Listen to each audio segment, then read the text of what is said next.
René Descartes nació en 1596 en La Haye, Francia, en el seno de una familia acomodada, prestigiosa, de abogados y comerciantes. Estudió en el Colegio Real de La Flèche, en Francia, regido por los jesuitas. Descartes se formó en artes liberales, literatura, lenguas clásicas, historia, retórica, aunque sobre todo obtuvo una educación en teología y filosofía escolástica que también contenían matemática y geometría de corte aristotélico. Para el año de 1629, Descartes decidió cambiar su residencia a Holanda para continuar sus investigaciones iniciadas en el contexto de la Guerra de los 30 años, aupadas sobre todo por sus contribuciones en el campo de la geometría analítica. En este nuevo ambiente, y a medida que iba adquiriendo campo en el campo científico de la Comunidad Europea, fue terminando de escribir su concepción filosófica, que fue publicada no solo en latín, sino también en francés, la cual fue la teoría del método, publicada en el año 1637. Asimismo, publicó otras obras, las cuales las meditaciones metafísicas, los principios de la filosofía y las meditaciones del alma. Este hombre lamentablemente falleció alrededor de 1650 en Estocolmo, ciudad a la que había sido invitado como preceptor de la reina Cristina de Suecia. Se dice que murió por diversas razones, en las cuales podemos hablar de un ataque de neumonía, pero eso no se sabe. Ahora, ¿cuál era el pensamiento de Descartes que ha marcado principalmente la filosofía en el contexto occidental? Pues, como ya se dijo, el cartesianismo integra una doctrina filosófica que más o menos desde el siglo XVII ha constituido el pensamiento occidental, principalmente científico. Descartes dio el método indispensable para conducir el pensamiento y las reglas utilizables con el objeto, a través de evitar el error. Así lo expuso en el discurso del método para dirigir bien la razón y buscar la verdad en las ciencias. Ahora, ¿cómo era el pensamiento? Descartes señala que todo pensamiento debe ser claro y distinto. Descartes propone 4 principios del método. El primero es la evidencia, que es no podemos tomar como verdadero cualquier información, dato o conocimiento que pueda ser falsificable. El segundo es el análisis, del cual tenemos que tomar las dificultades de grandes a pequeñas. El tercer principio metódico es la síntesis, empezar a ascender las relaciones desde hechos más pequeños para ir luego analizando hechos más complejos. Y 4 es la enumeración, enumerar y sacar palabras con el fin de no cometer ningún error. Por pensar, entiendo todo lo que en nosotros se verifica, de tal modo que lo percibimos inmediatamente por nosotros mismos, por lo cual no solo el entender, el querer y el imaginar, sino también el sentir significa aquí lo mismo que pensar.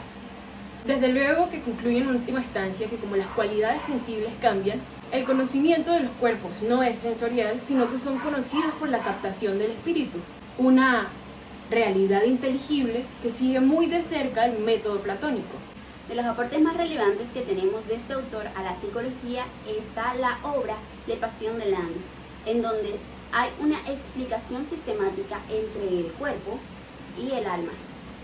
La esencia del cuerpo es la extensión, que es la condición que todo ser corpóreo posee independientemente de su estado, mientras que el alma es espacial y tiene como naturaleza el pensamiento, entiéndase el pensamiento como reflexionar, percibir, sentir, y esta puede, no siempre, controlar o regular el cuerpo.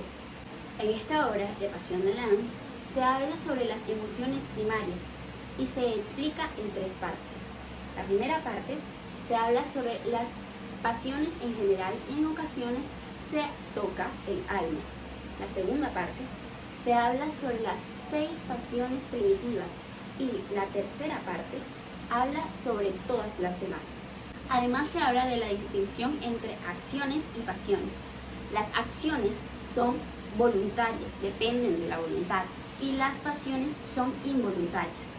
La fuerza del alma consiste en vencer las pasiones y su debilidad está en dejarse llevar por ellas. Sin embargo, contrario a lo que se infiere, las pasiones no son dañinas, de hecho tienen la función natural de hacer que el alma pueda aconsejarse por ellas y dejarse incitar un poco para hacer del cuerpo más perfecto. Descartes dividía la sustancia en tres partes: res cogitas, res extensa y res divina. La res cogita era la cosa pensante, o sea, era todo referente a la mente y al alma. De aquí la fabulosa frase pienso, luego existo, ya que para existir hay que pensar primero.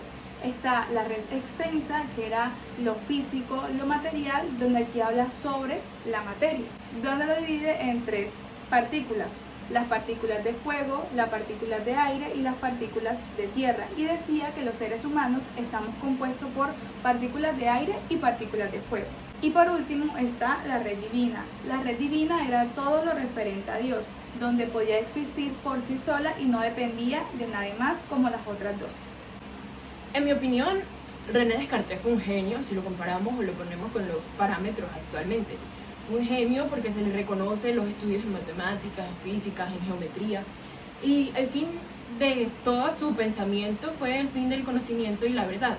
Lo que a mí sí la verdad no me cuadra es este tema del solipsismo, en el cual la única mente consciente es la tuya, y todo lo que tocas, lo que ves, lo que hueles, tus amigos, tu familia, el universo no existe. Entonces, en realidad existe el universo, yo existo como tal.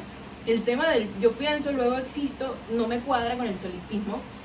Y al final, aparte de que esta es una teoría muy interesante, más allá de interesante, me parece aterradora.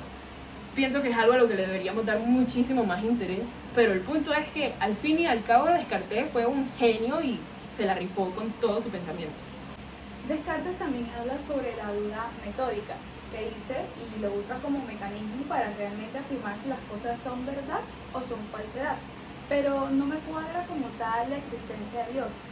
Realmente Descartes dice que Dios existe, pero ¿cómo realmente comprueba la existencia de Dios? Creo que no da sustento suficiente para comprobar su existencia, diciendo de que el hombre existe porque es imperfecto, por ende debe existir algo perfecto, y son los únicos sustentos que da como la existencia de Dios. Creo que hicieron falta más argumentos para complementar esta idea. Entonces, a mí, sin embargo, me pareció que a pesar de todos sus muy buenos argumentos sobre el alma, debido al conocimiento, al poco conocimiento de la época, habían inferencias y teorías muy descabelladas. Como por ejemplo tenemos a Descartes diciendo que la glándula pineal era en donde se localizaba el alma, y allí la sangre se convertía en animales salvajes que luego iban a recorrer todo el cuerpo, lo que me parece bastante descabellado teniendo en cuenta que animales salvajes dentro del cuerpo. Pero a pesar de todo me pareció un muy buen pensador, filósofo.